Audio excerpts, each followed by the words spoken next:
Viewers like you make this program possible. Support your local PBS station.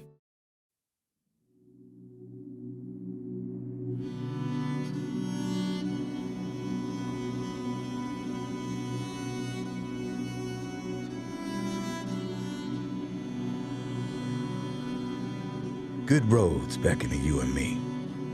Daily, we grow more motor-wise. The nomad in the poorest and the mightiest of us sends us behind the wheel. North, south, east, and west, in answer to the call of the road. It's mighty good to be the skipper for a change and pilot our own craft with her when we will. We feel like Vikings. What if our craft is blunt of nose and limited of power, and our sea is macadamized? It's food for the spirit, just to give the old railroad Jim Crow the laugh.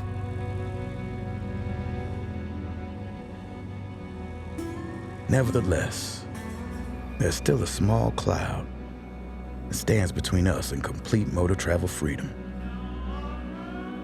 On the trail, this cloud rarely troubles us in the mornings. But as the afternoon wears on, it casts a shadow of apprehension on our hearts. Where, it asks us, will you stay tonight? An innocent enough question to our Nordic friends of no consequence. But to you and me, what a peace-destroying world of potentiality. Alfred Edgar Smith, 1933.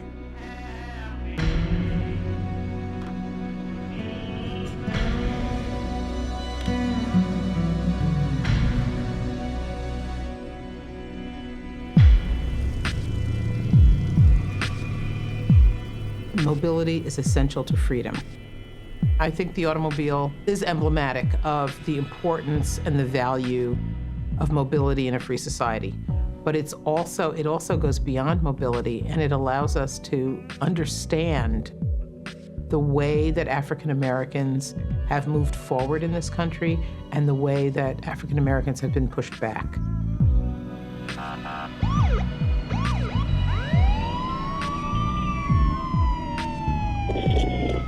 Could I see some ID, please? For what? I need to see your driver's license and registration. For what? Let me start out by saying, driving while black was always unsafe. Yet, by the same token, millions of African Americans did it. I think the idea of driving while black is a really helpful way to understand that this form of mobility that Americans have revered and have enjoyed and have romanticized, it's sort of part of kind of American iconography, and what it means to be American is to take to the road, to have this great expanse of the highway, and to make memories with your family. And I think that the notion of driving while black reminds us that that's not available to all Americans. For me, the term driving while black isn't just a slogan. It's not just part of our political rhetoric. It's not just something we say to remind ourselves of the persistence of racism in the United States. It's a very personal experience of remembering, in fact, the anxiety, the fear. I think it's really, really tough for the majority of Americans to begin to even understand the gut-wrenching horror that is driving in a racist society.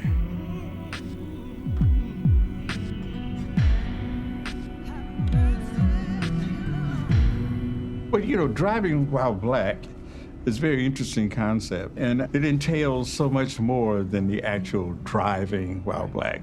It's living while black. sleeping while black, eating while black, moving while black. So when we start talking about the brutal restrictions on black movement in this country, well, that's a long history. That goes all the way back to day one. You have to get to the root of it. You know, where's the root of it?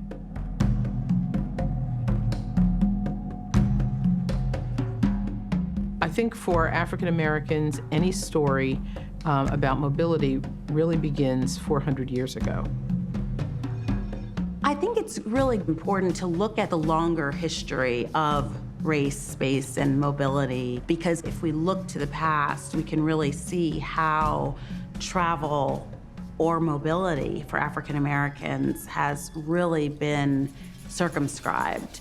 So if we think about, the first Africans who came to the colonies through the Middle Passage and on slave ships. Think about the trauma and the terror and the violence of that form of forced mobility. If you just go back to those roots, back to the era of slavery, a chance to move around was very much regulated and controlled by those who were slave owners over people who were enslaved. I think, the extraction of black people's labor, the use of black people's bodies, their capacity to produce and to generate wealth required, in fact, restrictions upon their ability to move. And so much of American history, so much of American law is actually focused upon policing that movement, policing that mobility. Many enslaved Africans never left a 1-mile area in their entire life because they were constrained to that plantation or that farm. We were slaves. We belonged to people. Now, I couldn't go from here across the street till I have a note or something from my master. And if I had that pass, I could go wherever he sent me. The fact that you had to get a pass to go from one plantation to another, if you didn't have that pass, you were likely to be stopped by the slave patrols, and they were given permission to beat you and to mistreat you for having the audacity to think that you could travel on your own.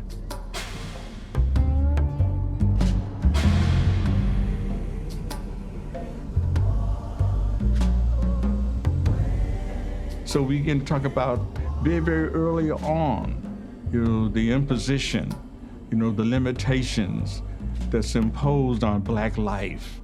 You're not allowed to go beyond this point. So right away you have some elements of racial profiling from the very beginning of the black experience in America. One of the things that I think is so interesting is how policing developed in the South. Policing starts with slave catchers. These are men who are part of the community who go around at night to make sure that enslaved people are not leaving their plantations. But they're also there to terrorize and to intimidate.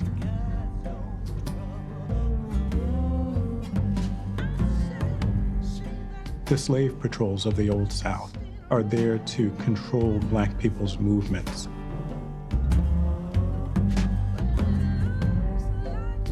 To keep slaves from moving off plantations, to limit their ability to seek and find freedom by crossing boundaries and borders that they're not intended to cross. And it's not a regional problem. In the northern states, in places like New York City, there were regulations on black people moving about in the nighttime. And colonial New York and 18th century and 19th century New York went to, in fact, great lengths to police the movement of black people. I am unable to travel in any part of this country without calling forth illustrations of the dark spirit of slavery at every step. Frederick Douglass, 1852.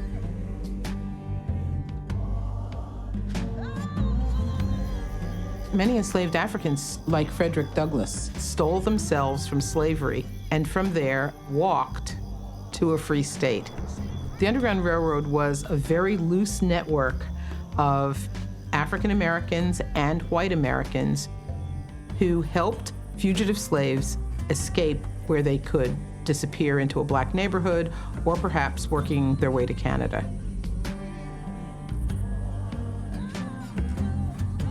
The repercussions for the lack of success are terrible. Deciding to run away could mean that you might be beaten, you might be sent further south and separated from family, all for the belief that freedom of movement, a chance to get to a better place is worth the risk, is worth all the issues that come with that.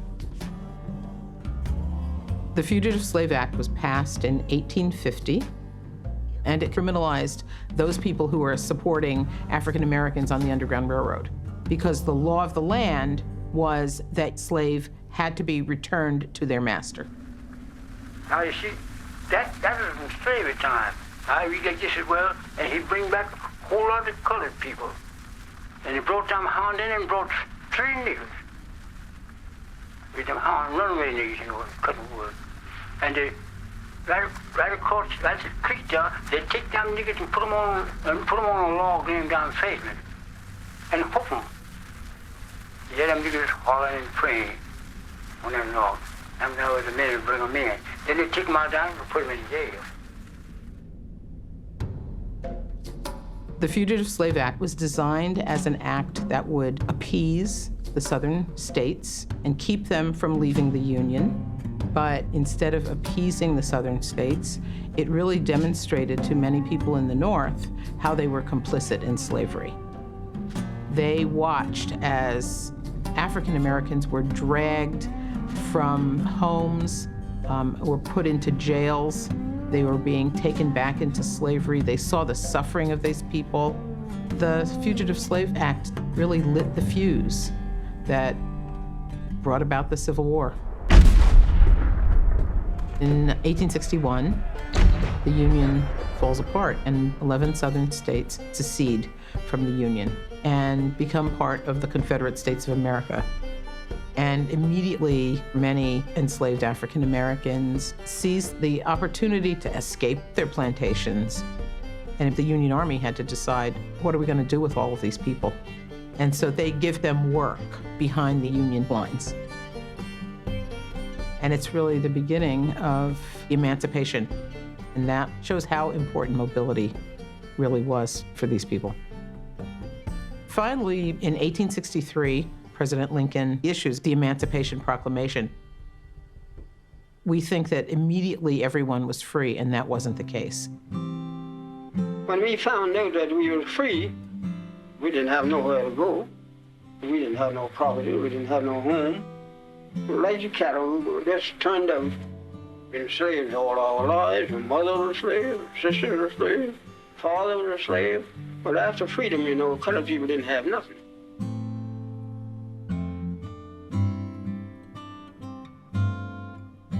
Well, I think in the post-Civil War period, you do have a great excitement about having the shackles of slavery released and the fact that people can make choices that aren't dependent upon the okay of the slave owner.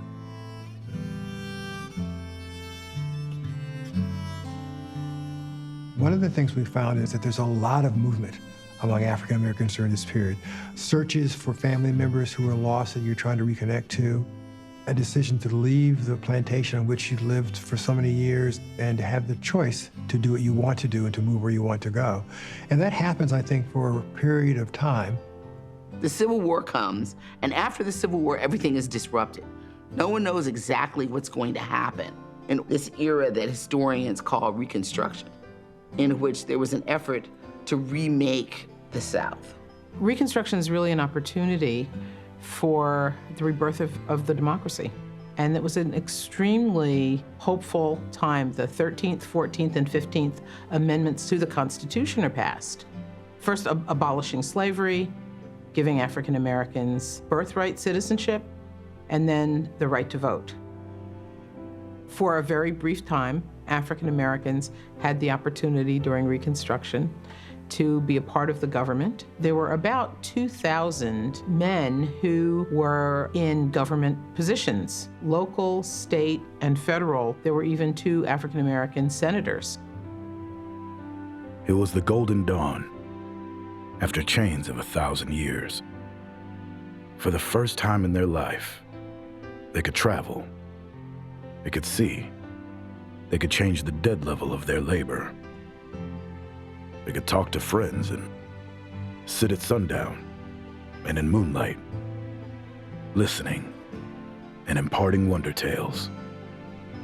They could hunt in the swamps and fish in the rivers. And above all, they could stand up and assert themselves. They need not fear the patrol. They need not even cringe before a white face and touch their hats. W.E.B. Du Bois. The Civil War doesn't accomplish freedom for African Americans in a fell swoop overnight. Whites are contesting every degree of freedom that African Americans are asserting in the aftermath of emancipation and the Civil War.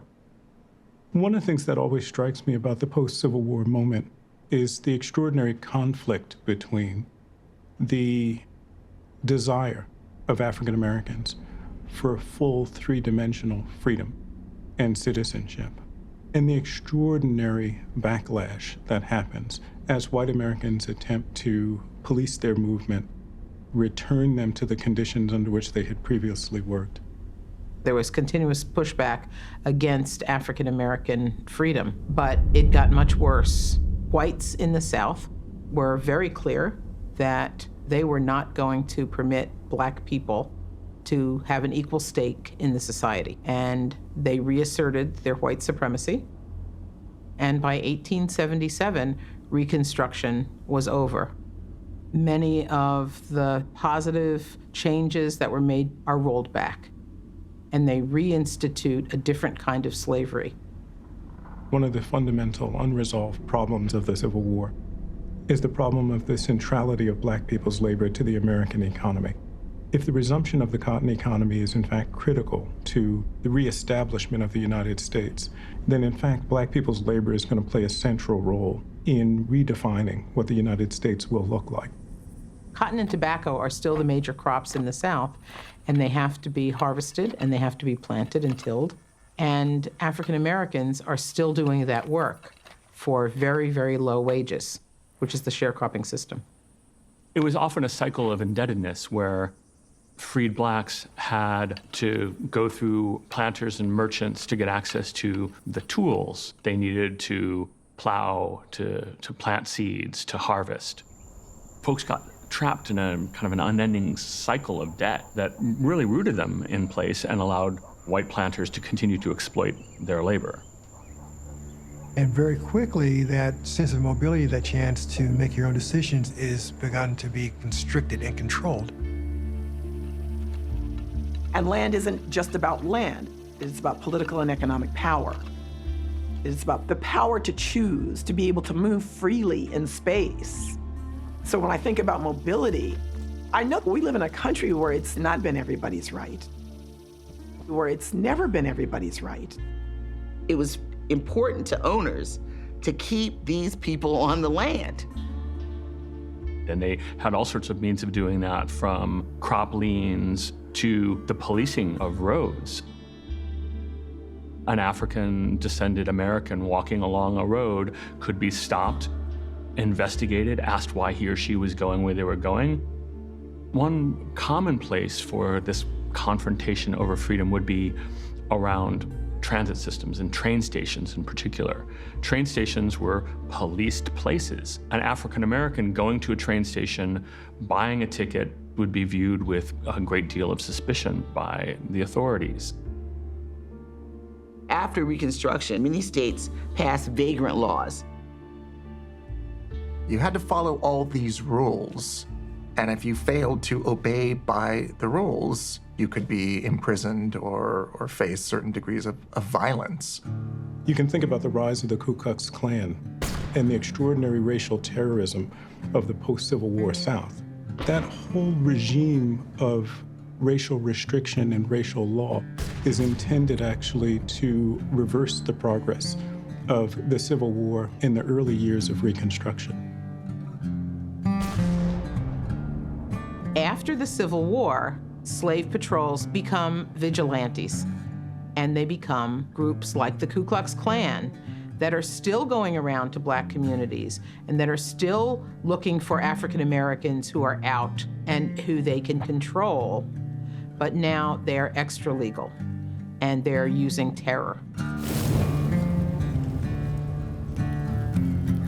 Well, I think the most powerful instrument to restrict the mobility of African Americans in the aftermath of the Civil War was Jim Crow segregation, designating white space from Black space to prevent the interaction of white and Black and to restrict the mobility of African Americans.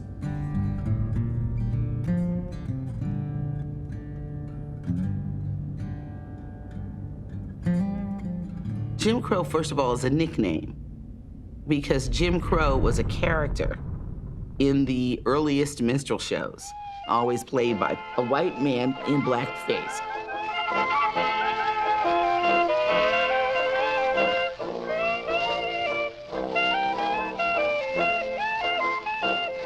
So Jim Crow was the nickname that people gave to all of these laws and all of these customs that governed how people interacted, both publicly and privately.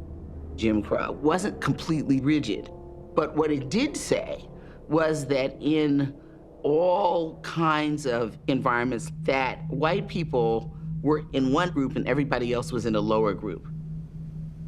The way the Jim Crows worked was that it was in fact a way of creating separation between the races and to remind individuals that you are not of the same equality, of the same ilk as others in that circumstance.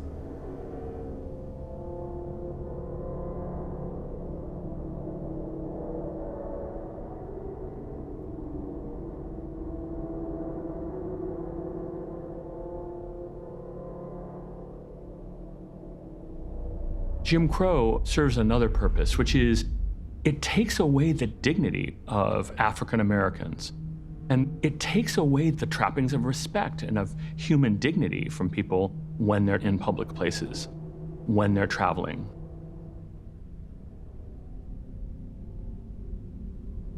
African Americans were really met with tremendous resistance about where they would sit on trains. They had to sit in what was known as the Jim Crow car.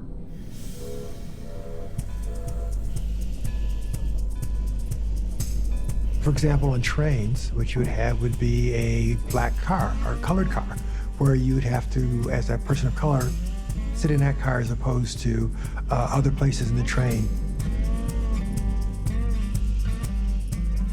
We had to ride in the first car behind the engine that was smoky and the fumes and things. We rode in that one. Either you travel with the windows pulled down tightly, or if you opened it, the whole car was filled with soot. African Americans, regardless of their class status, regardless of their educational level, had to sit in the smoking car, even when they had purchased a first-class ticket. If you're a Black traveler, you don't just buy your ticket and get on the train and enjoy it and go where you want to go, or get on the bus and go where you want to go. It is fraught at every turn. Will you be safe? Will you be harassed? And people just get tired of it.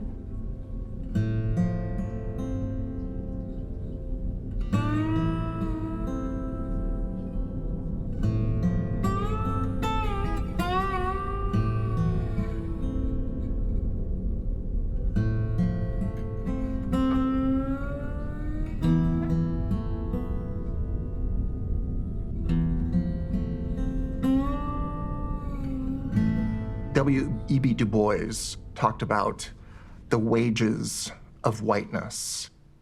And by that, he meant that white identity historically in the United States was constructed in such a way to claim or to monopolize access to certain resources and opportunities and spaces in American history. And by creating that hierarchy, And by creating policies of exclusion and segregation, it did affect a kind of a psychic wage to be white and to know that you did enjoy certain freedoms and certain access that other groups of people did not. White supremacy defines a level of white privilege that on some level is pretty low. I mean, just think, you're a poor person. You can drink from the white water fountain, but I have to drink. A black person has to drink from the colored water fountain. That doesn't really seem like a tremendous privilege, does it? But it is a small difference in ordinary life that allows you to say, I'm white. I might be poor, I might not own any land, I too might be a sharecropper, but I'm white. And these other people are not white. And that is the line. Segregation was incredibly painful. It wasn't just about not being able to use certain public accommodations, but it was also about deference. It was about saying, you are not worthy. You are less than other people. You are inferior. It had a powerful effect on adults and children psychologically. The story of Jim Crow is a story of everyday violence and the threat of violence, which can be just as potent as the acts of violence themselves. The sense of bodily insecurity that you as an African American have in large parts of the American landscape, that you might be at threat because of what you look like at any given moment.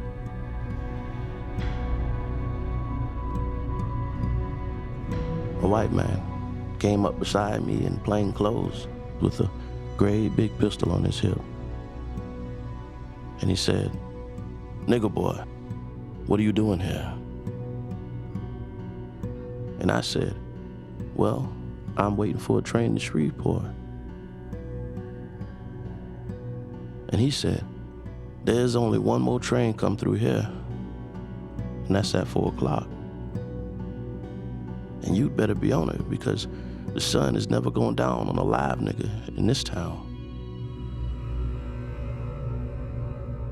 Thurgood Marshall, 1938.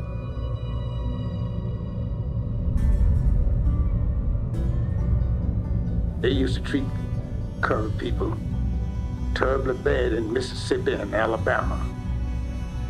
You know, they used to lynch colored people, you might as well say, for looking at a white woman.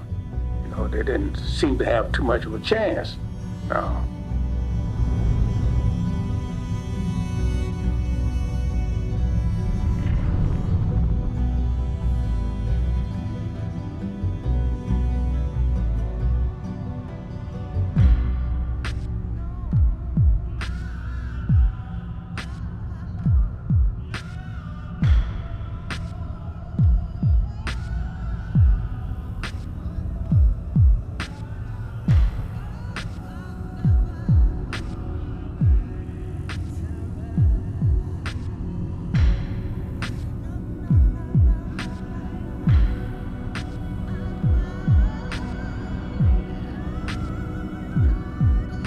My mother stated this.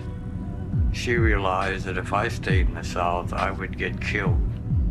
And I think this is the background which motivated them to leave. When there was a lynching in the South, all the research shows that there was a spike in the number of people leaving that town, heading north. People would pack as much as they could into boxes, into suitcases, and whatever they could and get on that transportation and leave. Particularly as a sharecropper where you own nothing, you've angered a local white person and you fear that there might be a lynch mob or a posse after you. That's part of what the Great Migration is about, is getting away. The Great Migration is the largest migration of people within the United States. And it really starts in the early 20th century. And African Americans are leaving their homes in the southern states and they're moving to the north, they're moving to the west. They're moving to cities like LA, New York, and Chicago, and Detroit, and Philadelphia. And they are fleeing segregation, they are fleeing terrorism and lynching, and they are fleeing economic inequality. I pick up my life and take it with me. And I put it down in Chicago, Detroit, Buffalo, Scranton. I pick up my life and I take it on the train to Los Angeles, Bakersfield, Seattle, Oakland, Salt Lake. Any place that is north and west, and not south. Langston Hughes, 1949. From 1916 to 1970, over 6 million African Americans migrated from the South north. These people eventually got tired of sharecropping, tired of the lynchings, tired of the brutality, tired of the subservience. A lot of Black people saw this as an opportunity to head north where there were jobs where they could make much better money than they could in the South. With ever watchful eyes and bearing scars, visible and invisible, I headed north, full of a hazy notion that life could be lived with dignity. Richard Wright, 1945. Let's look at a place like Detroit. Before the Great Migration, around 3 to 4% of the population was African American. After the Great Migration, over 40% was African American.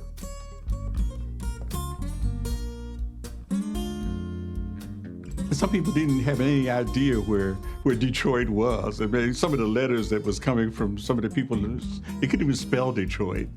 But it represented a certain kind of Shangri-La paradise and opportunity to get away from Ku Klux Klan, the Jim Crow system, the boll weevil, and what have you. But we're not going to have a heavy influx of African Americans until Henry Ford makes his offer, $5 a day. Make it sound like, my goodness, this is a hell of a windfall. So if you're a sharecropper and you're hearing about that, that means that you dispense with the hoe, you dispense with the plow, you shoot the mule, and get the next thing smoking out of there, and get as fast as you can to one of those jobs. Looking back, Jim Crow laws really came to a legal climax in 1896, when the Supreme Court made separation of the races legal all across the country in the Plessy v. Ferguson case. And from then on, segregation had the force of law. Segregation laws existed all over the country. But 1896 was a major turning point in another way, because by 1896, the automobile had been invented. It's difficult to overstate the importance of the road and the car in American life. The most distinctive aspect of American culture is probably its mobility. We did not invent the automobile or the road, but in fact, it was here that they reached their fullest expression. The Model T, of course, revolutionized American life. The automobile opens up an incredible new world of industry. When you have cars, you have to have people who manufacture automobiles. Ford Motor Company, amazingly, was sort of progressive on the issue of African Americans, much earlier than some of the other automobile companies. Of course, Henry Ford is himself a highly prejudiced man, deeply anti-Semitic, so it's a good way of understanding that people are very complex. Most black workers were stuck in the most unpleasant, most dangerous jobs in the auto industry. One was working in the foundries, which were these huge furnaces where steel was forged, hot, unpleasant, dangerous.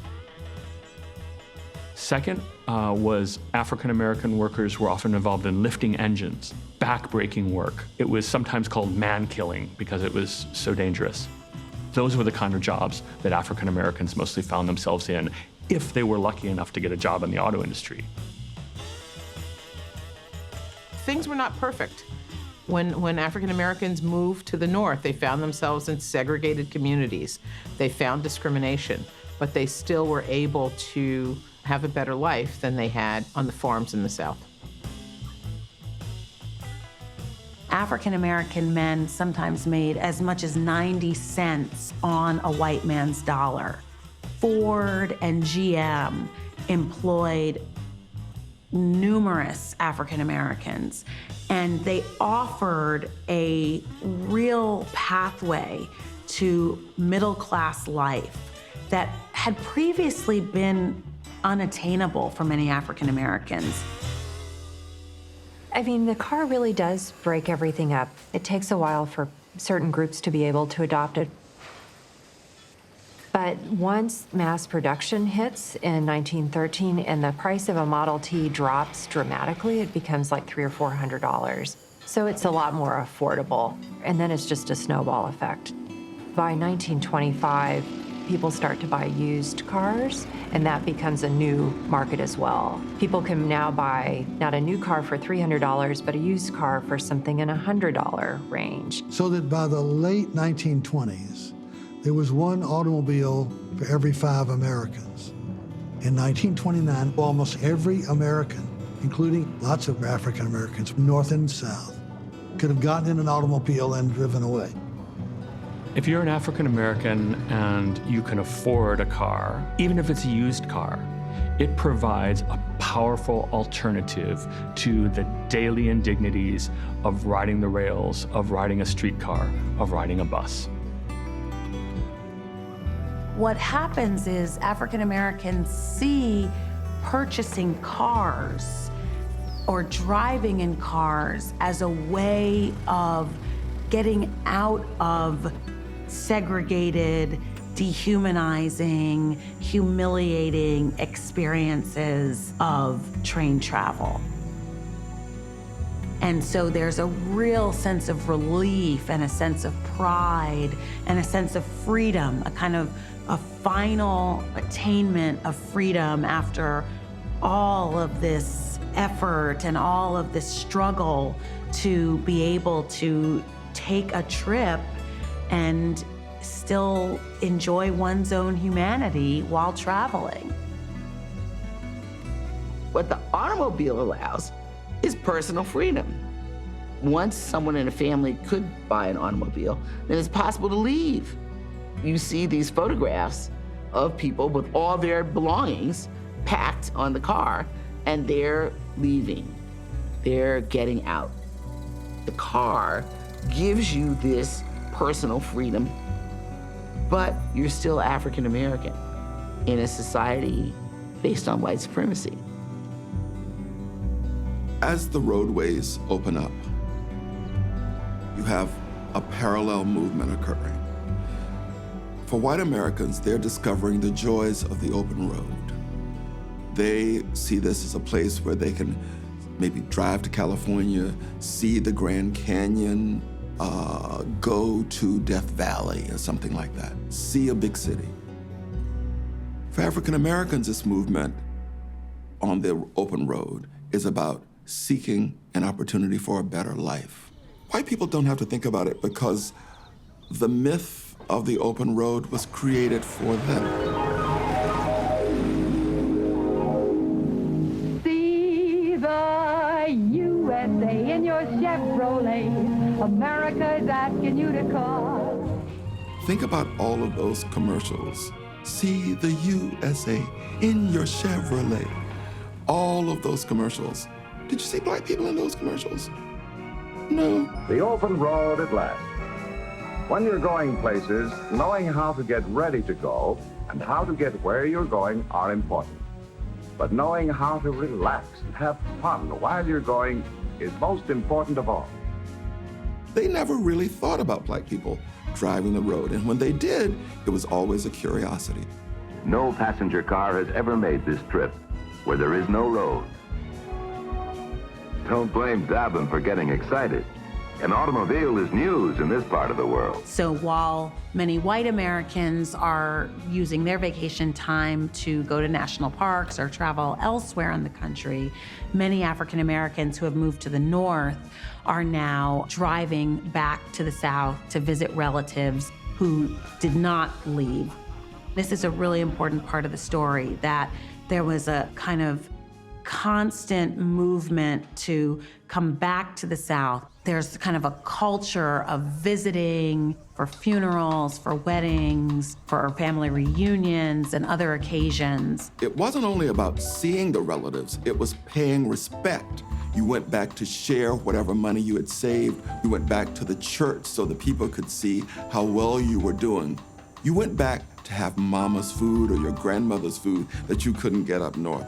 All of those were really great bonds in people. So despite knowing the risk of going back to the South, you still wanted to go back. It also becomes a way that African Americans who had moved to the North kind of used their cars to sort of show off, or showboat, as it was often called, to sort of show how great life in the North was.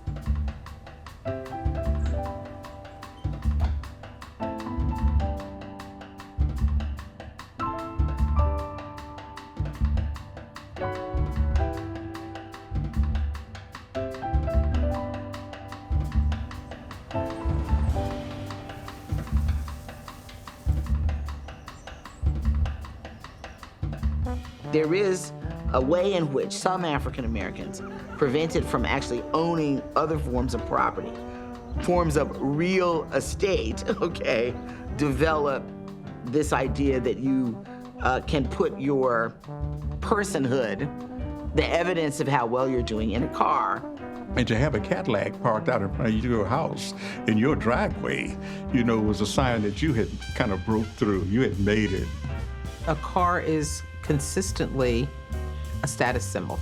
What you drive reflects who you are. You know, whether you're a family and you're driving a Ford station wagon, or you're Adam Clayton Powell and you're driving a Cadillac, the automobile reflects who you are. The car comes to represent what many historians would call a notion of democratic personhood, that you as an individual can pilot your car to do whatever it is you want to do. And it becomes a symbol of American freedom. In film, in songs, in poems, in stories, cars represent the open road, the ability to leave, the ability to control your own destiny.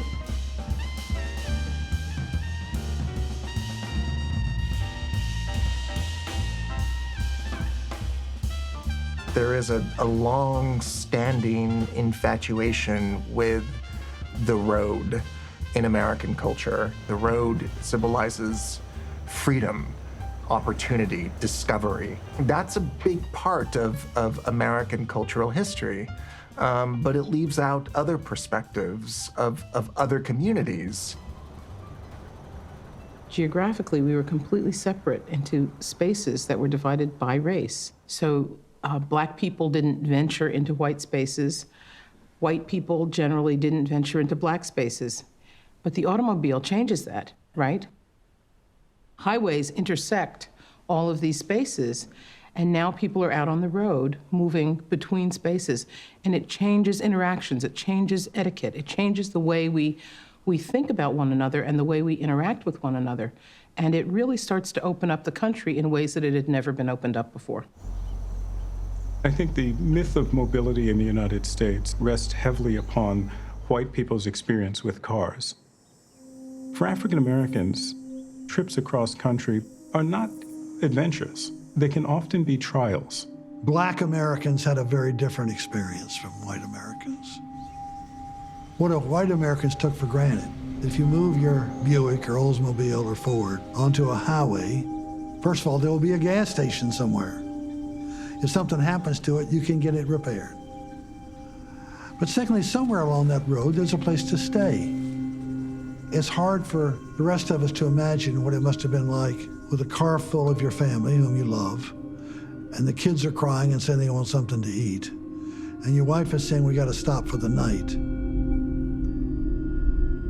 And what do you do? Well, in the South, you knew where you could go and where you couldn't go. You knew you couldn't go in a white restaurant. You knew that. Well, you adjust to the situation. You know what you got to do, where you got to go. You couldn't go in the restaurant, sit down and eat. They'd sell you something at the side window. African Americans have to develop this instinct he calls travel craft. And that is an ability to figure out where they're comfortable, where they're allowed, and where, if they go there, things might not work out so well. Because you understand, you're not welcomed everywhere that you go. No Jim Crow in your own car. Your car was your own personal private space. African Americans would carry everything they needed in their cars. My parents would always carry one of those big green Coleman coolers, those big heavy metal coolers, and it would be full of fried chicken and potato salad, and you would always carry everything that you needed. And it never dawned on me at the time why that was. I guess I thought it was peculiar that we always had all the blankets and all the pillows in the car, but we never stopped. And it seemed like we always left at night because it was safer at night. We didn't run into anybody that would give us trouble. You slept in the car, you slept at a family, friends, and you're always afraid sleeping in the car, somebody stay awake because you don't know what's gonna happen, you know. White folks pull up on you and do whatever they want to you, you know? And that was always the danger. You try to pull back in the woods off the highway, you know, where you might not be observed. That was the condition. So one of the hazards of driving was encountering people who were less interested in you being in that particular neck of the woods. And I say neck of the woods, a neck in the woods, you know, watch out for, you know, being lynched or being harassed or terrified by these night riders and people who the absolutely most brutal aspects of racism would exercise on these drivers. That's part of what Jim Crow was about, is the anxiety that African Americans felt whenever they were in a place that they didn't know well because they didn't know what the lines were. But I think it is very difficult to understand for younger people because it had these kind of invisible rules that everyone knew were there, and to cross them could result in your death.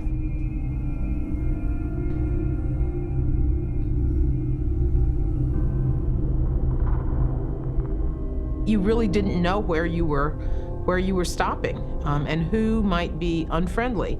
And even if people were not physically violent, they might say things that were upsetting and humiliating. And so it was better not to stop. So that's why people had cars. It was safer to have one, to get around in, you see. And as long as you knew where to get some gas. And you never know who would sell gas to you. And so we knew about that anyway, you know. I got up to Chattanooga, Tennessee, and the odd thing, we were hungry, we tired, and I stopped a black guy, and I asked him where could I go to find something to eat. And he told us that there was a restaurant called the Yellow Front Restaurant, and my partner jumped out the car fast, you know, and he wasn't paying attention. He was hungry, he was running in. And I'm calling to him, saying, no, look out, wait, because they still had the signs up. Black and white had the two different entrances. The counter was in between so they could serve the white and the blacks on each side. The jukebox was on our side. And we ordered food, never came. And then a guy came out and came around to play the jukebox. And I never will forget this. He played a song, "Don't You Be Here When the Morning Comes."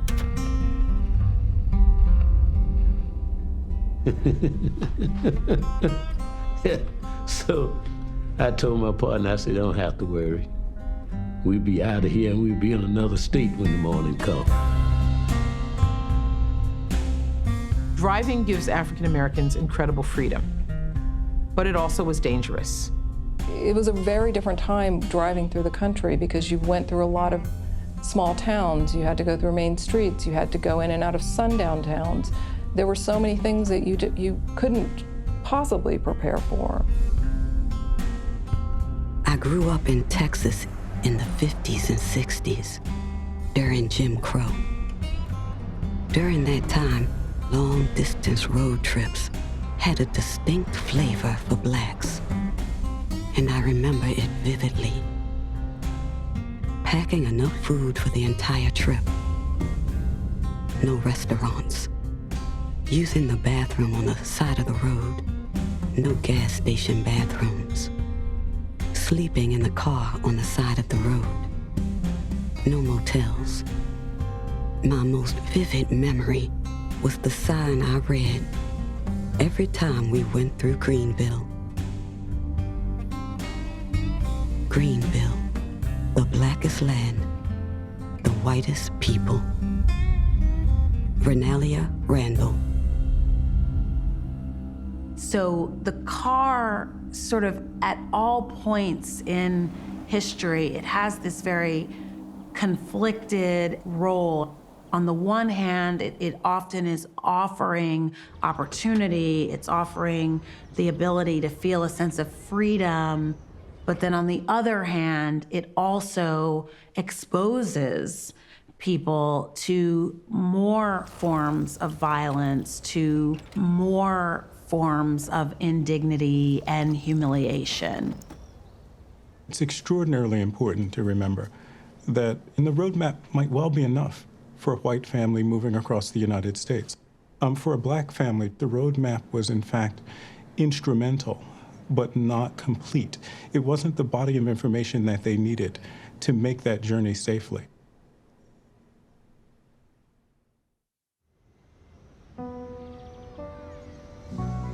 African Americans wanted to travel just as white Americans wanted to travel. They wanted to see the country. They wanted their children to see museums and to see the national parks and know and love the country. The problem with going out in a car, you're traversing white spaces, and it could be quite dangerous. You had to take precautions, knowing the routes that you were going to travel, what communities you'd be going through, where you might stop for the night, because you could encounter a mob.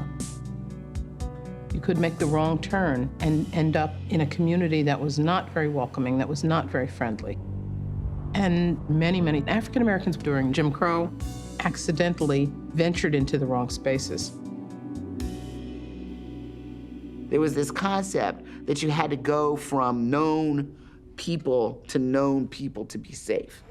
So it is a kind of word of mouth network that gets bigger and bigger because local knowledge, knowing people along the route, was enormously important. So these guides come in to fill in this gap because everybody doesn't know someone in all parts of the country. So this is a travel guide. It's just a pamphlet that you could have gotten that lists all of these hotels and motels and guest houses. It has some advertisements on the back. There were a series of travel guides that were produced that provided information for African American travelers about places to stay, places to eat, places that would be safe as they were driving along the road. There was Smith's Guide, there was Grayson's Guide, there was the Traveler's Guide, and of course there was the Negro Motorist Green Book, which is the guide that everyone has heard about. We obtained the most important book needed for Negroes, who traveled anywhere in the United States. It was called the Green Book. The Green Book was the Bible of every Negro highway traveler. You literally didn't dare leave home without it. Earl Hutchinson Sr. Victor Green was the businessman who started the Negro Motorist's Green Book, which was an African-American travel guide that started in 1936. And it was a simple listing by state of tourist homes and guest houses, hotels and motels, restaurants, nightclubs, even beauty parlors and barbershops that African-Americans could use as they traveled throughout the country. He was a postman who lived up in Harlem but had a route in New Jersey. He and his wife, Alma, would go back to the South to visit her relatives during the summer. So I think what was the personal motivation was this trip back to the South. How can I do this trip without having to experience the indignations of segregation and Jim Crow? It was an ingenious idea that he had. I mean, this is a man that had no real capital, no power. He found a white publisher. The name of the company was Gibraltar Printing and Publishing. It appears sometimes in the Green Book. And at that time, my father was a printer. They used to print what they called dream books, which were very popular in Harlem before the lottery. And people would have a dream. If they dream of a cat, it'd be number 7. If they dream of a dog, it's number 2. And somebody always hit the number because there was enough options. And Mr. Green came up, and I was a kid, maybe 10 years old or so. And I remember meeting him, and he was very tall and distinguished. He had the courage, but also the resilience and knowing, I'm gonna leave Harlem, I'm gonna go to Midtown, I'm gonna find a white publisher. There's a certain type of person that does that. We started to print in the plant at that time. For some reason, there were a lot of Italian printers. And when they found out Mr. Green was black, they didn't want to print the book. So my dad, very pragmatic, said, listen, guys, if you don't want to print it, I'll get somebody else to do your job, because as long as it's not illegal or pornographic, we're going to print it. So they changed their mind, and they ended up staying in the job and printing the Green Book. The other advantage that Victor Green had was that he knew these black marketing executives at Esso gas station. Esso was Standard Oil, which is ExxonMobil today. Victor Green knew James Jackson, and because James Jackson's job as a representative of Esso was to capitalize on this black market, but also to give black businesses opportunities to be connected to Esso. It was again, a symbiotic relationship. It was a win-win. There were so many people that worked for Esso gas stations at every level of the business who were black. Black men franchised and ran their own gas stations at Esso. This wasn't true for any of the other companies. And so when Victor Green became the key travel guide for Esso for their black customers, the Green Book was at nearly every Esso gas station. So that was another distribution model that allowed the Green Book to become successful. It grew very, very fast. Within a couple of years, it had expanded to practically every state east of the Mississippi River. It blew the boundaries of where you could go. The fact that it allowed you to map where you were going to go next. So that's where the Green Book was indispensable. It had to give you some way to find a place where you could be relieved, you can get some rest, get something to eat, without being violated. Guidebooks like this act as a kind of a transect through the American experience. So it's almost like cutting a section that cuts through tourism, the civil rights movement, education, professional advancement. Almost every kind of important thing that was changing in the 1950s and 60s is touched in some way by these guides. Mark Twain said, travel is fatal to prejudice, bigotry, and narrow-mindedness. And this is the phrase that Victor Green adopted as his mantra for the Negro Motorist Green Book. I think when Mark Twain said it, he was talking broadly about all people and all cultures. But I think for Victor Green, he was talking about travel being fatal to white prejudice. Well, this is the whole thing. It's like separation permits the continuation, the perpetuation of stereotypes and fear and disbelief. But every time people come together on equal terms, there's this moment where you don't have the apparatus of racism around you anymore. And there's a moment in an encounter where your racism is challenged. And so travel allows that to happen. Victor Green's mantra was an effort to convince white people in this country that black people were just like you. The Green Book actually does something for us that we need. It reminds us of the world that black people created under the regime of segregation. And we don't need to be nostalgic about Jim Crow to celebrate the extraordinary genius, the brilliance of black entrepreneurs, the men and women who built businesses in the confines of vicious segregation system.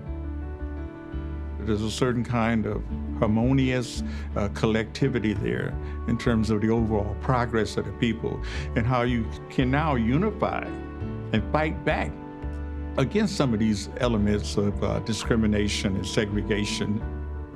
This is just new data to us. It's a new way to look at, to map black businesses. I mean, the Green Book in and of itself was a travel guide, but it was also more of a testimony to black entrepreneurship, really. I mean, to me, that's really what it is. And so you have this parallel world that African Americans have constructed that enabled them to move forward, to continue moving forward. Rockcrest holds a very warm place in my heart because it was the home of family friends. The woman who ran Rockcrest was Aunt Hazel. She knew how to cook everything, and she served her guests the best of everything. Every Sunday was lobster day, so that would be lobster thermidor. Of course, everything is homemade. She could just do it all. The women were truly entrepreneurial. Think in all these small towns where people needed a place to stay, where these women, they would make you food, they would have information about where you could go to get your hair done, local church services. They were a font of information that gave the travelers during that period of time a lot of that security. They wanted the familiar things, the food, the smells, the warmth.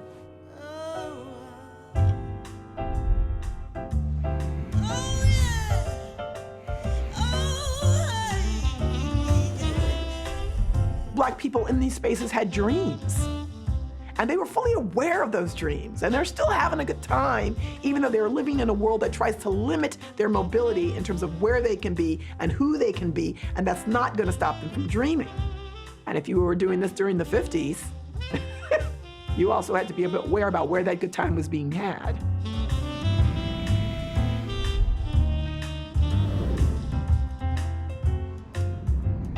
Oh, Lord. Eons ago. That was when the motel was jumping.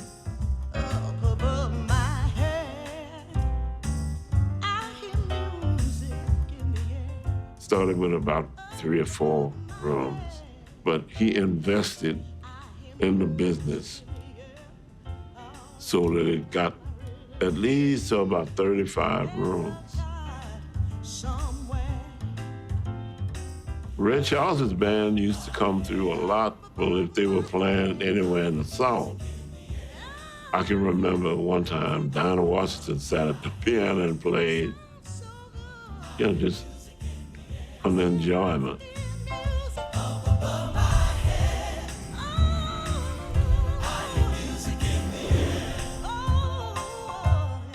Idlewild is another brilliant example. What an amazing space. It's like around this lake, houses, beautiful. They were horseback riding, playing outside. It was known as the Chitlin Circuit. You know, famous black singers would come through. So they're partying, they're having a great time.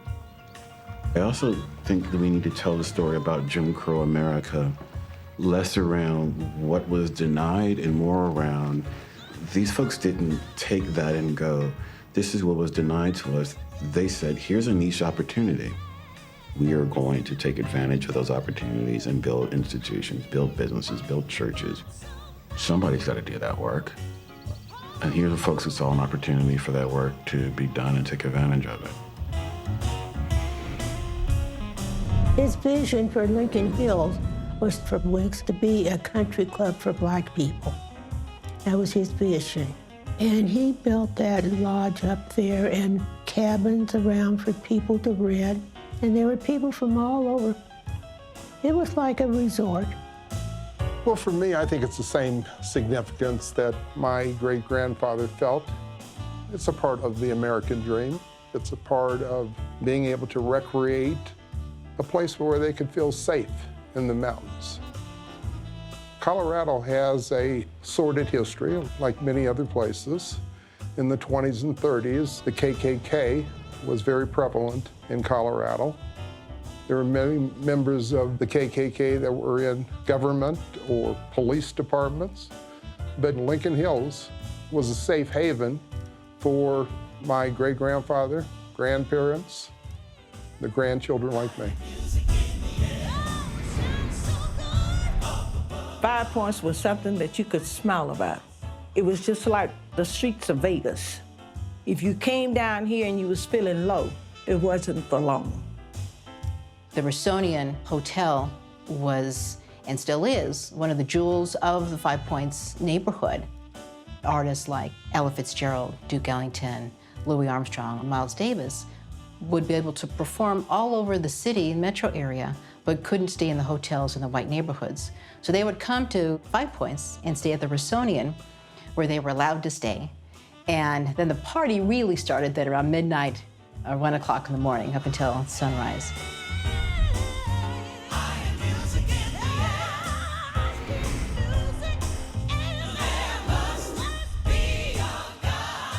The Dewdrop Inn, yes, that was the place to go. That was Frank Panier's place. Dewdrop was a place, it wasn't a jeans and tennis shoe kind of place. When there was a show going on, people dressed. This place really, as far as the history of New Orleans, is such a valuable piece in the city's history. Everybody who was somebody in town, when they came to town, they wanted to at least pass through here to see what the Dewdrop was. We talking senators, we talking big shots, movie stars, you know, want to come in and see what was going on because they'd heard so much about it, you know.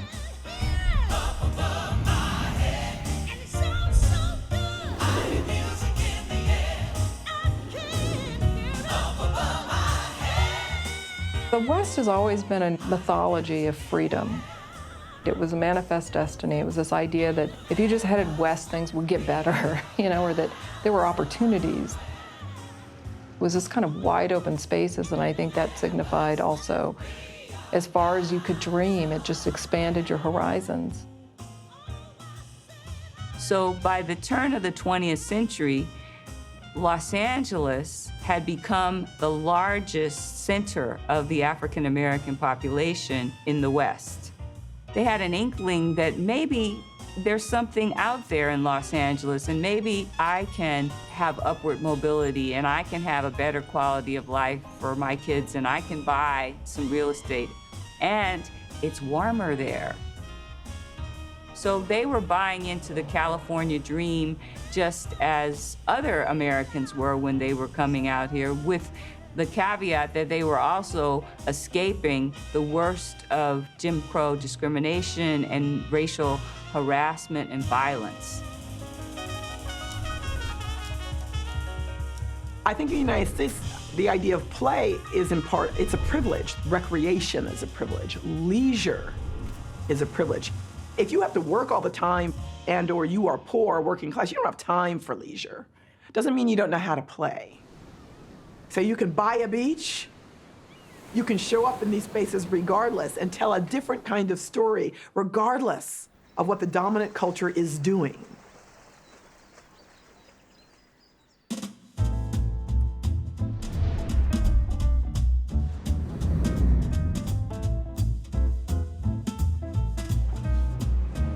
Now you smell that? Pull it out. Don't burn yourself. That I call tutti frutti pork. We glaze it with apricot jelly and put the peaches and the prunes around it. And it tastes kind of good. And it looks good, so I hope it tastes good. It's fun cooking, and I've been in this kitchen 70 years. My mother-in-law started this in 1939. About 1946, that's when I started cooking in here. Black people didn't eat shrimp Newburgh and cream sauces. They said, oh, this girl gonna ruin your business. It wasn't that I'm never satisfied. It's because I think as long as you're living, you gotta keep trying to move up. My grandparents started this restaurant because they were people who enjoyed community. People came here to celebrate birthdays, anniversaries, weddings, and many, many other things. So when you came here, you came into their home. This place means not only a lot to me, but a lot to many people in the community because it was one of the few places that African Americans could go. I fed everybody from James Baldwin, Thurgood Marshall, the whole kit and caboodle. Even when the civil rights people came, the policemen didn't worry us. All the civil rights movers, the freedom riders who left, met here. They made all the plans right here in this restaurant. This was the only restaurant where people of color could come and sit down and have a drink, have a sandwich. You were not gonna have any trouble. This was a safe haven for all of us. Once they were inside this building, nobody was gonna worry them. At St. Charles, Missouri, the first tons of earth were moved to make way for tomorrow. A tomorrow which will look like this. Across the length and breadth of America, this will be the look of the future. The first part of the plan is the magnificent new interstate highway system. Over this network, you'll be able to drive from border to border or coast to coast without ever seeing a traffic stoplight. In the 1950s, our government made the decision that we were going to be a nation of drivers. The introduction of the automobile and the interstate highway system, I think, radically changed people's notions of time and space. There has been a lot of excitement in America from coast to coast. In almost every state, banners have been unfurled, bands have played, and people have gathered to hear eloquent speeches. As Americans gathered to celebrate the completion of local sections of the national system of interstate and defense highways. Kind of like the railroad in the 19th century helped to facilitate not just the experience, but also the idea of a unified nation, a continent. I think the automobile accelerated those experiences. There's a very complicated history around the interstate. The interstate for Black travelers creates a very positive kind of benefit in that the interstate makes travel safer in many ways because instead of traveling on country roads and back roads where there was quite a bit of fear and quite a bit of uncertainty about what could happen, traveling on interstates felt more safe and more secure.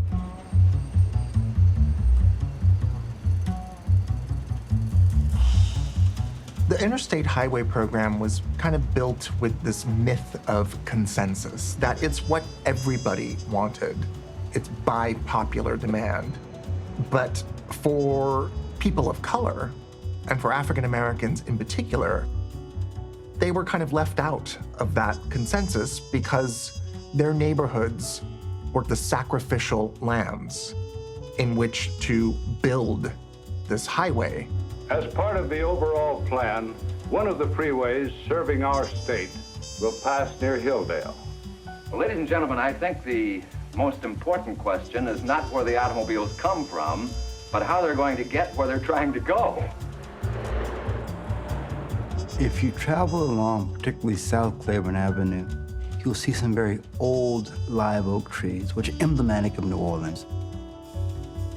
The point is that that is one of the things that was destroyed by this overpass.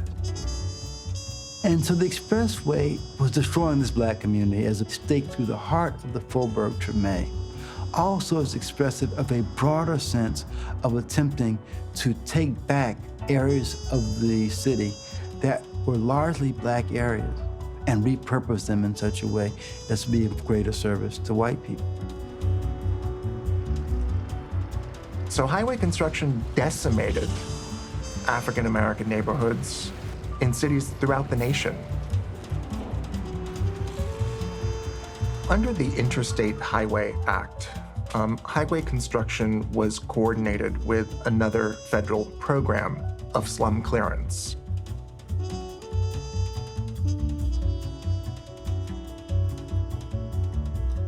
The thing that people usually say is these were dying communities and that we needed the overpasses, we needed the highways to move people out of these ghetto environments.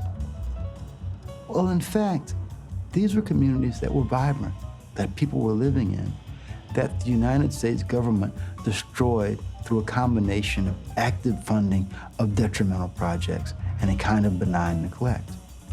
They created this very kind of rigid method of categorizing neighborhoods as either very desirable or very undesirable. And the primary criteria for this system was race. That is to say that if a particular neighborhood had even one African American living in that neighborhood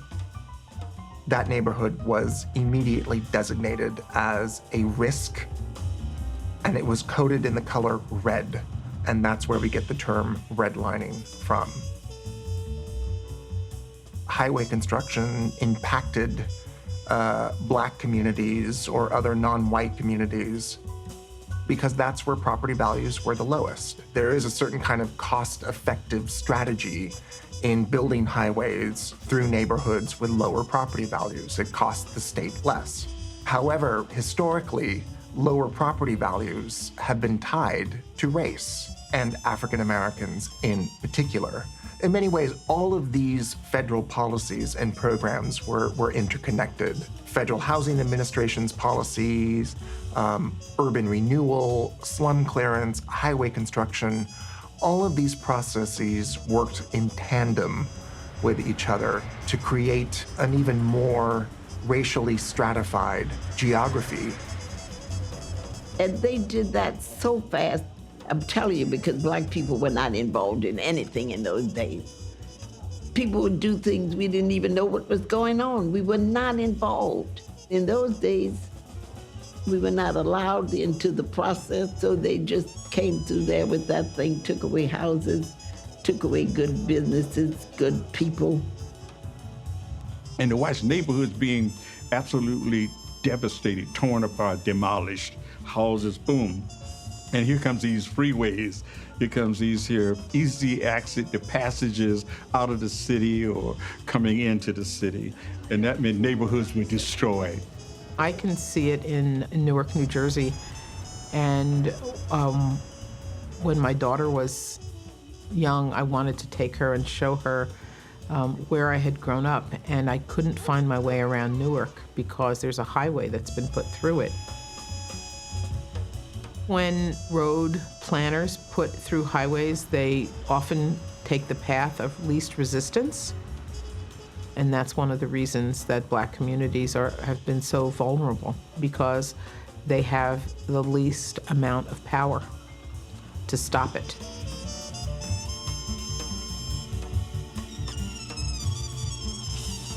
You see it again and again in almost every major city in America.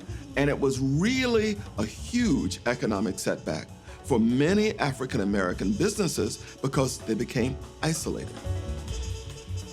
if you retrace it, and if you go to some of these areas that were once bustling Black business districts, now often they are abandoned buildings. Sometimes they're abandoned, sort of empty fields. I think the scars on the landscape are very telling.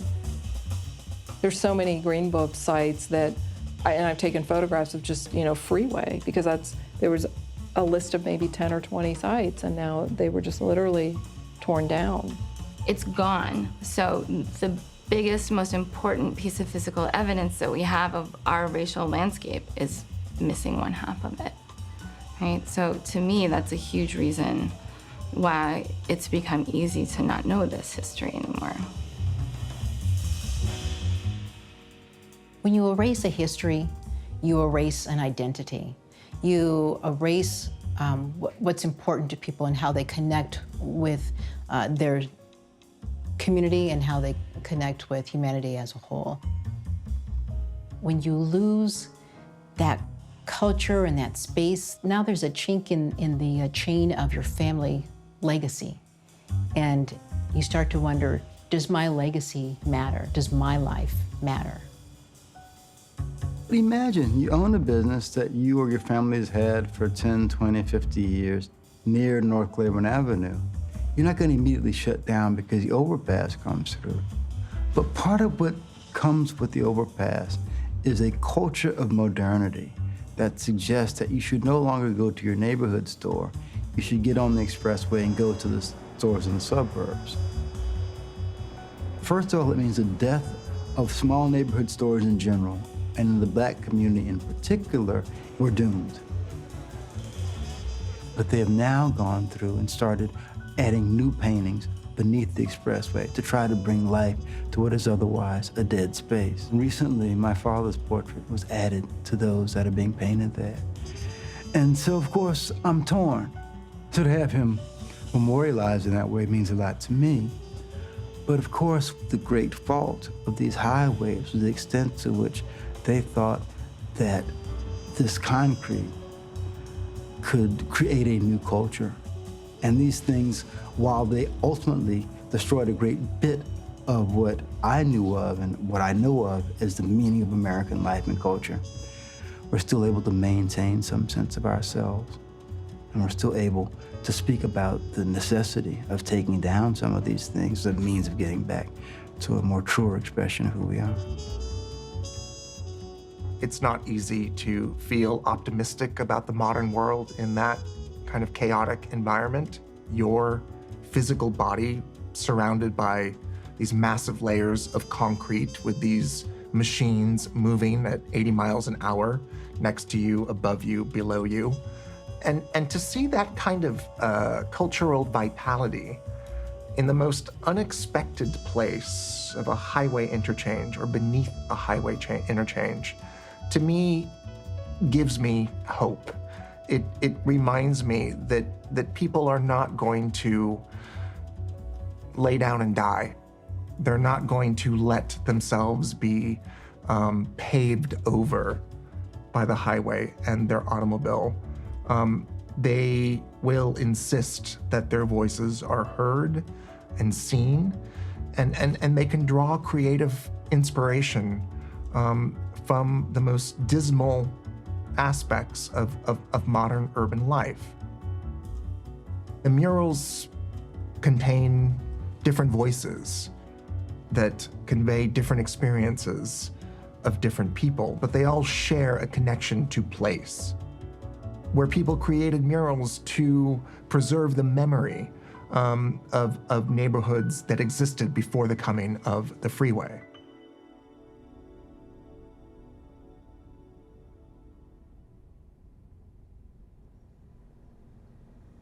There's this great way in which the automobile constantly shows up as a feature, as a player in Black people's struggle for emancipation. The civil rights movement couldn't have happened without the automobile.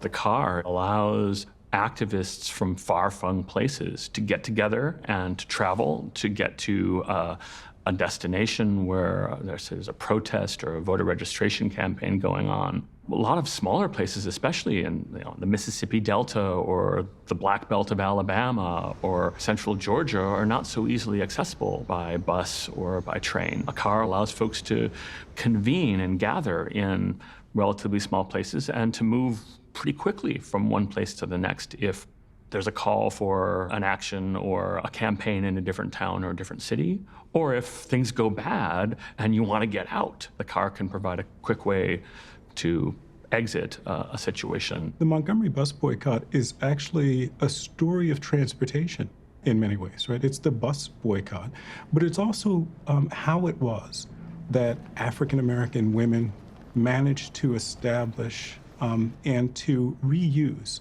a network of connections to deploy their resources to sustain this boycott over months and months and months. And it meant, in fact, accessing cars.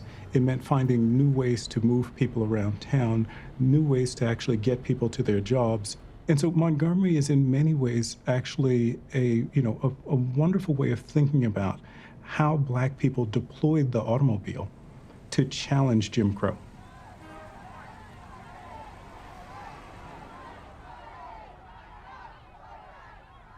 It's really the car and the kind of coordination of car pools that allows for the Montgomery bus boycott to be the success, the dramatic success that it becomes. Marking 1964 as a historic year in race relations, on July 2nd, President Johnson signed into law the Civil Rights Act. It was the strongest federal law since the slaves were freed a century ago. I think the passing of the Civil Rights Act is really ironic because of what happens to African-American businesses. Because you have these vibrant businesses, tourist homes and guest houses, and these incredible resorts and beaches that are segregated, that are serving a Black clientele. But you don't have white people deciding that they're going to use these businesses once segregation is gone.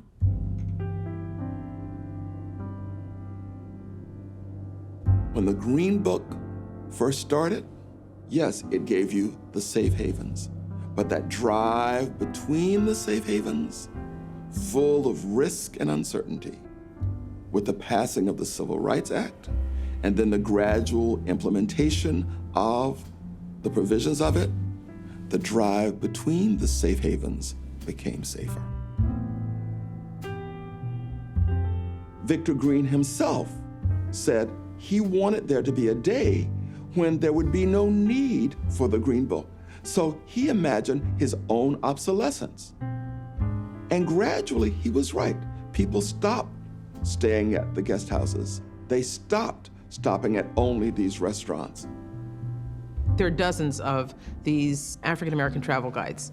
The Green Book is just the most long-lasting. And all of them say, someday this won't be necessary. We know that the day is coming when this won't be necessary.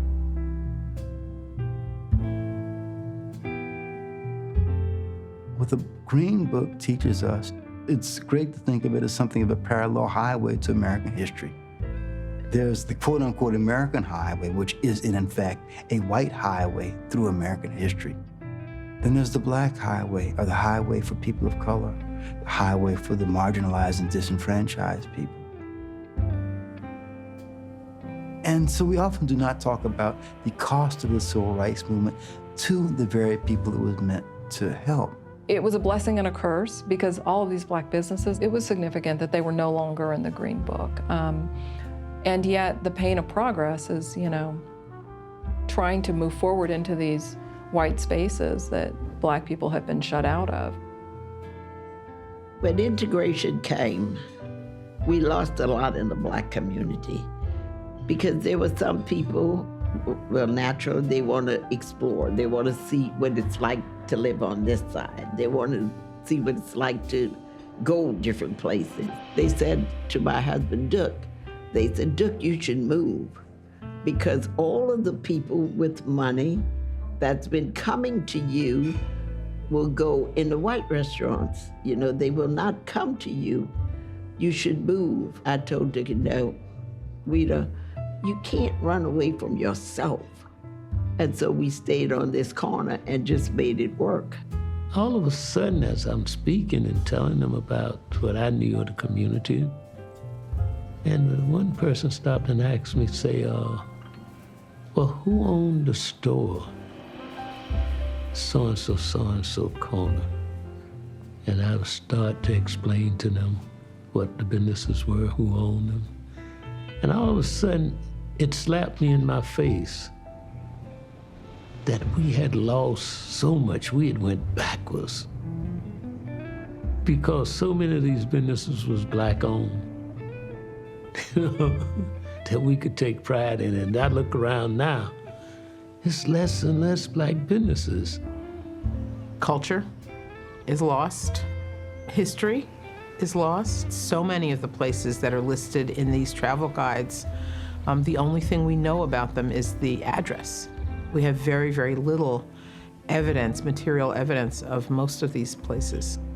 And I think many African American people didn't think that their heritage, their history was important for a long time. And so they didn't save some of these things. But there are vestiges of clubs and restaurants that we can still find. We can still find some of that history.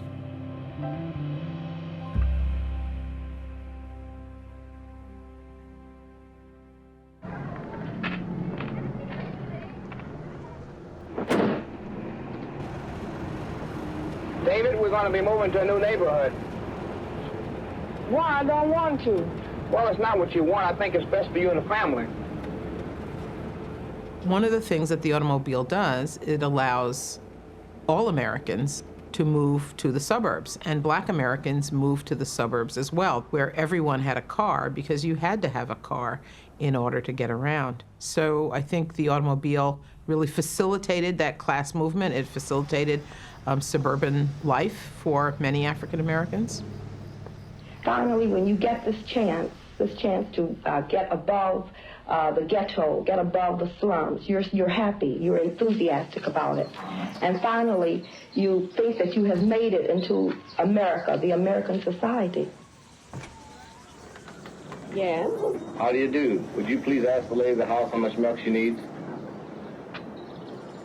I'm the lady of the house, and I don't need any milk, thank you. After moving to the suburbs, African Americans found that perhaps suburban life was not as idyllic as we had hoped. The term is racial profiling. The nickname is DWB, driving while black. Driving while black. Driving while black. I think the automobile is the way that many people encounter the police. And I think that's where we start to get the term driving while black. My address on my license doesn't match the address that's in the system. It was a mistake at the DMV, and the sheriff pulled me over. It made racial slurs towards me because I told him that I didn't think I was driving that fast, and he pulled out his gun on me. One of the things that you ought to think about is a variety of studies that were conducted in the 70s and 80s and up to the present that are exploring traffic stops, police traffic stops. But what exactly is racial profiling? Drivers all over the country have said they have been targeted by police. They call it driving while black. And dozens of law enforcement agencies and civil rights groups have begun gathering information on the practice. It's impossible to understand the clashes between African Americans and the police. The countless stories of black folks pulled over for driving while black without embedding that in the long history of conflict between African Americans and law enforcement over mobility. These go back to slave patrols. Those don't go away in terms of people's consciousness, their memories. the images of African Americans being brutally beaten is a reminder that no matter what your status, no matter what your class, if you're marked with a dark skin, you are going to be subject to particularly punitive policing and discipline. A cop is a cop. Well, cops are white. And and he may be a very nice man, but I haven't got the time to figure that out. All I know is he's got a uniform and a gun. And I have to relate to him that way. That's the only way to relate to him at all. Because one of us is one of us may have to die. Americans in particular love to celebrate their history, but they don't like to look at it very closely. We tend to look for, the least problematic way of moving from the past to now. And to move our society beyond the point where it is, one of the things that we have to do is just engage history with a kind of brutal honesty.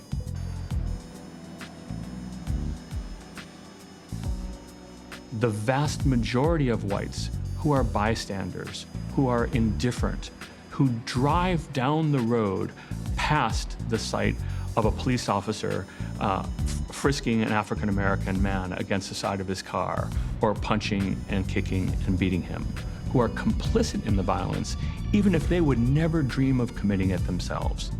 And so what we see in everyday activities like driving a car and the police pulling folks over is a combination of official violence, of the threat of violence, and of widespread indifference or complicity in that violence by whites.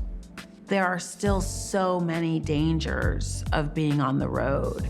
And I think we're in a time right now where African Americans are feeling a similar kind of fear as their grandparents felt in the 1930s and 40s. It's not gonna get any better, I don't think.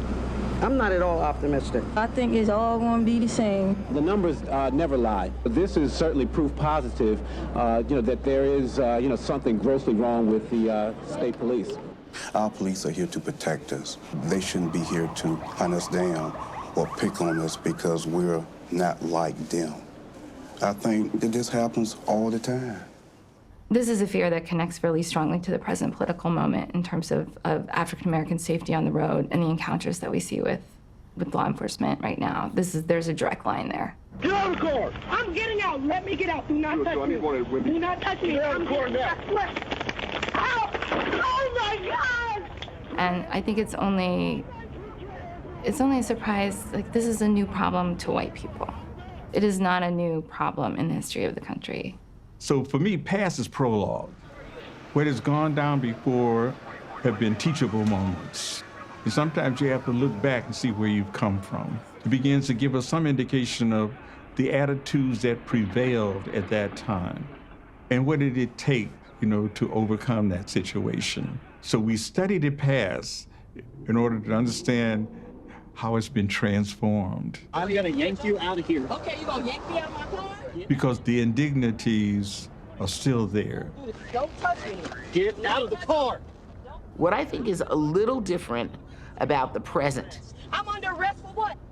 is that people's cell phones and other recording devices have made something that African Americans always knew was going on visible. We in the back seat of the police car. These incidents are not new. What is new is the perception, the understanding of other people who are not African American, how deadly this could really be. There's something similar, actually, that happens in the civil rights movement in the 1960s, which is when television comes in, they begin to see these people marching calmly down the streets, and the police are surrounding them and beating them because they never knew that this could really happen. Something similar is going on today, where people who are not African American have begun to see, wow, there is really a tremendous difference in what driving around the United States and being black is than the average white American. So today, what we have is a wider social understanding of this phenomenon, and it is shocking. It's very shocking. I bought a new car, and I still had the dealer tags on it. First thing he asked me, is this your car? And he's being anything but pleasant. All I kept thinking about was, if someone like myself who knows their rights, and I can still be taken advantage of, any young man or woman can have the exact same thing done. Every time I'm driving, my hands immediately start shaking, and it's like, okay, you're behind me. I don't know for what, but I know you're behind me. So let's just pray that you don't hit your lights. So it's kind of a situation where you feel like either you comply or you die, and you have to choose between the two. I have my daughter everywhere I go. Before, I never feared that. I didn't imagine being shot by the police with my daughter in the car, but now when I see police in my rear view and I'm about to be stopped, my heart races.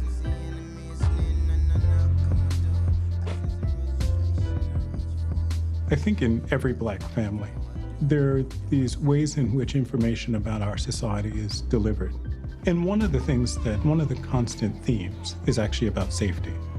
And there is this cruel reality in American society that, black children are cute until a certain age. And what that age is never very clear. But black parents know, my mother knew, that there was a point in time when she had to tell her black son what it meant to be male and black in the United States.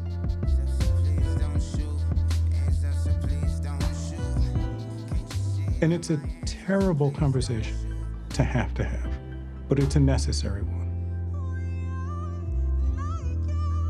My cousins, my boyfriend, my friends, just about every black male I know has been stopped, harassed, somehow driving while black, standing on the corner while black, walking across the street while black. I mean, as I think about it, it gets me more pissed off and upset every time I think about it. So the question isn't driving while black.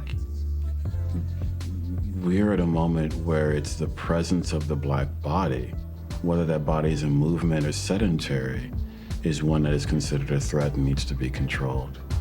And until we get to a place in which we actually are trying to live up to life, liberty, and pursuit of happiness in its totality for every human being who is in our society, then we're not there yet. Could I see some ID, please, sir? For what?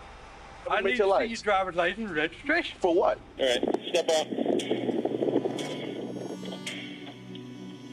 Face away from me. Face away from me.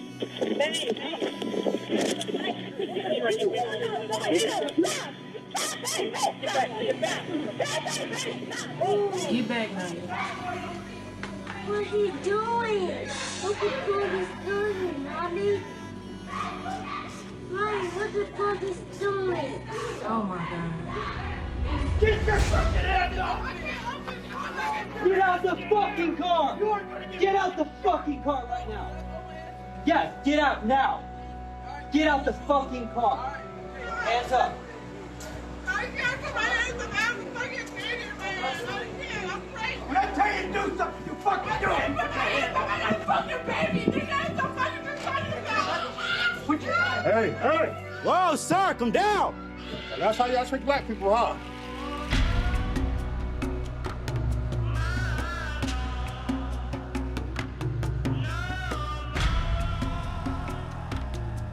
I was taught many years ago that if the police stop you, put your hands on the steering wheel, and if you have passengers, have them to put their hand on the dashboard or on the back of the seat, because when the police come up, they see any kind of movement, they already have their guns out, finger on the trigger.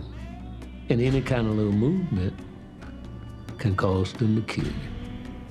One of the great fictions of American racialism right, is that there are things Black people can do to disarm white people, to avoid violent backlashes from white people, to make themselves less threatening to white people. There are things that they can wear, there are ways that they can speak, there are behaviors, mannerisms, manners of walking that will actually be less threatening. And what that tends to do is it tends to normalize white violence.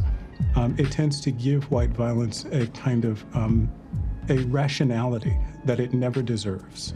And the reality is that there is nothing that Black people can do to disarm white violence. The reality is that those talks that parents have with their kids are frustrating, frightening, and anxiety-filled, precisely because that conversation that you're having with a Black child about the dangers of negotiating, of moving through this society, confess the powerlessness of the parents to actually protect their children.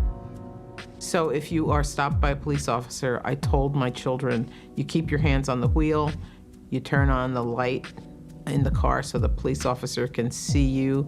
You don't make any sudden moves. When you're in a car and you're an African American, you know that any incident could be violent. Part of what they train you to do as you are learning to drive, yes, you're learning how to operate the car.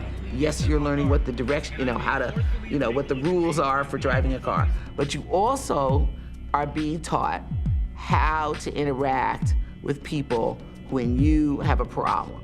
Take a look at me. I'm a fucking specimen right here, buddy. Sir, you have gotten on my last My nerve. hands are up on camera. All right? I'm in no threat. You're gonna get your ass whooped in front of fucking Lord and all creation. Because if you're not taught that, even if you are taught that, you could die. And the goal, which I said over and over to my children, your goal is to live long enough to get to the jail where you can call us. And then we will come and we will do everything we can. We will find a lawyer. I don't care what you've done. But your goal in this situation is to live long enough to call us. Now, all of this might not save you. Count of 3. This officer has threatened me, and I'm making it known I am no threat to this officer. I've been threatened. Watch the show. My life is in danger. My life is in danger. All of this might not save you, and you know that too. But the point is, when you are training a young African American, that is part of their education. Now, maybe other people do that with their children too, but I don't think so to the same degree, because they don't have the sense that if you're not really doing, like maybe you went through a red light, let's just say. Okay, you're at fault, but you're not really worried that you're going to die before you can get back home. I think what makes me most angry is when I think about my own children. And when I think about my grandchildren who are ages 6 and 4, and I think about whether or not things have changed dramatically. And sometimes I think they have, and sometimes I realize that, it's 1 step forward, 2 steps back. Perhaps this is the moment when white people are as concerned as Black people about what's going on with race relations in this country. I'm a father. My son's 17. Good kid. Smart kid.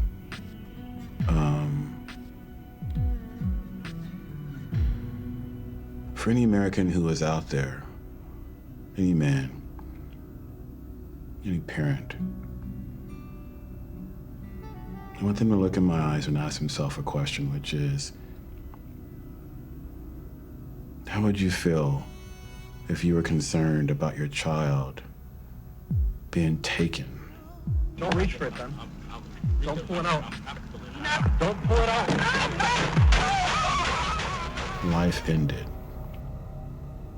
And when after all the investigation is done, the reason why the life was ended was because there was a man with a gun who was afraid for his life. I told him not to reach for it. I told him to get his hand out.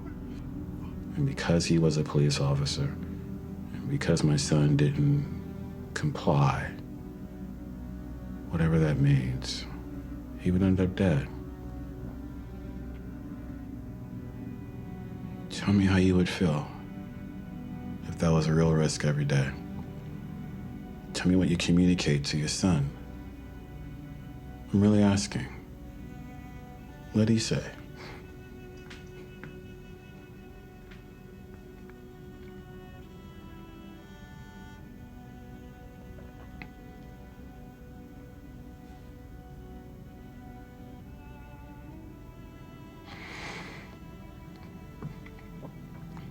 Do you show them anger?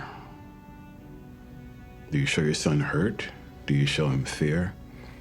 Do you do something practical about it? But to me, driving while black is at its core driving while afraid. And if I have to fear the state,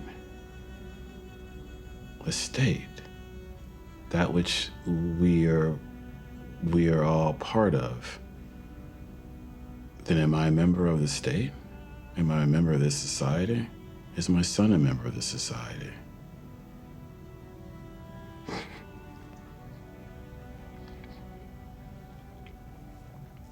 Those are real questions. Those are real questions.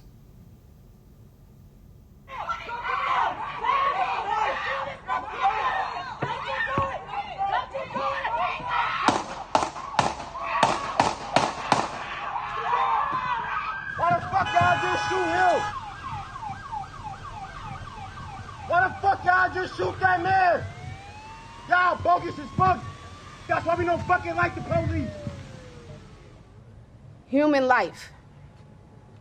Let it marinate in your mouth, in your minds. A human life. Just like every single one of y'all and everywhere around the world. We're human. And his life matters. So many people have reached out to me telling me they're sorry that this happened to my family. Well, don't be sorry, because this has been happening to my family for a long time. Longer than I can account for. It happened to Emmett Till. Emmett Till is my family. Philando, Mike Brown, Sandra. This has been happening to my family. And I've shared tears for every single one of these people that it's happened to. This is nothing new. I'm not sad. I'm not sorry. I'm angry. And I'm tired. I haven't cried one time. I stopped crying years ago. I am numb. I have been watching police murder people that look like me for years. I'm not sad. I don't want your pity. I want change.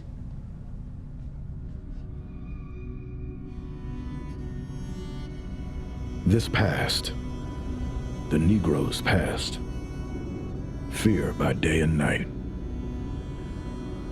Fear as deep as the marrow of the bone.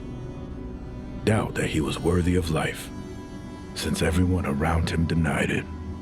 This past, this endless struggle to achieve and reveal and confirm a human identity. Everything now, we must assume, is in our hands. We have no right to assume otherwise. If we, and now by that I mean the relatively conscious whites and the relatively conscious blacks, who must, like lovers, insist on or create the consciousness of others, do not falter in our duty now. We may be able, handful that we are, to end the racial nightmare and achieve our country and change the history of the world. James Baldwin, The Fire Next Time, 1963.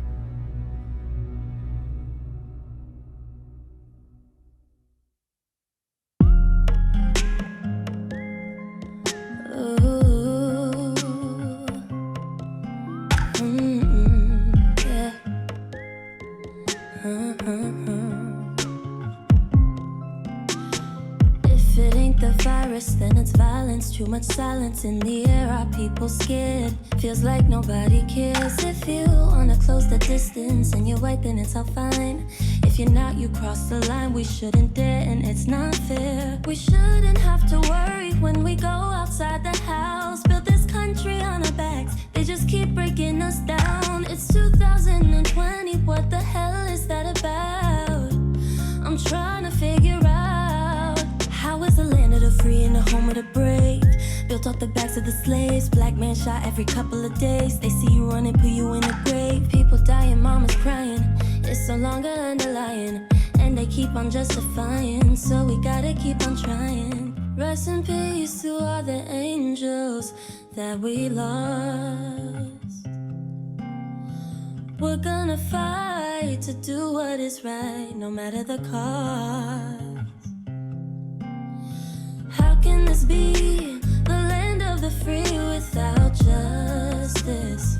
Justice. No justice, no peace, no humanity. How could you want this?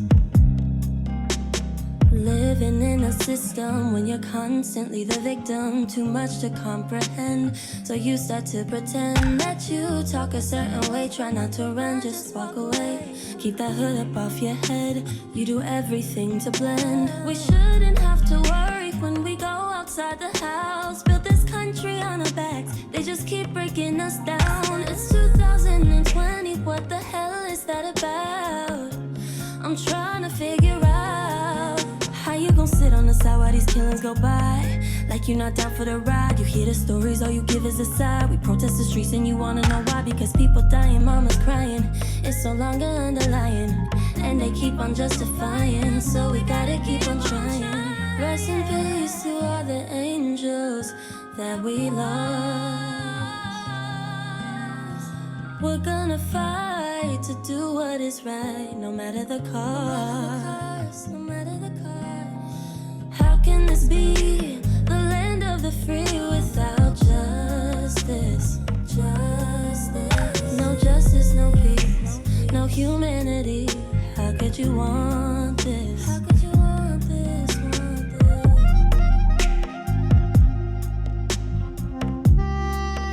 How could you want this?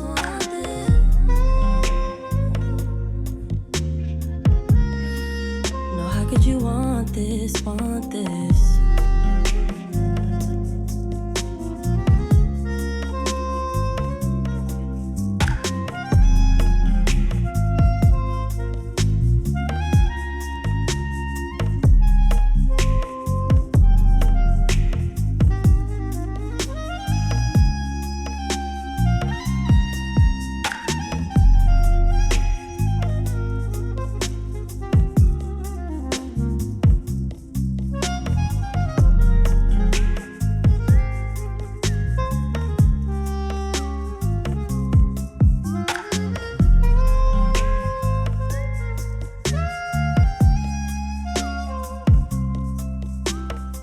Rest in peace to all the angels that we lost.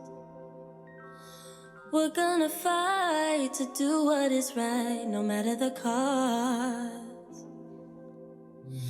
How can this be the land of the free without justice? Justice. No justice, no peace, no humanity. How could you want this? How could you want this? Want this?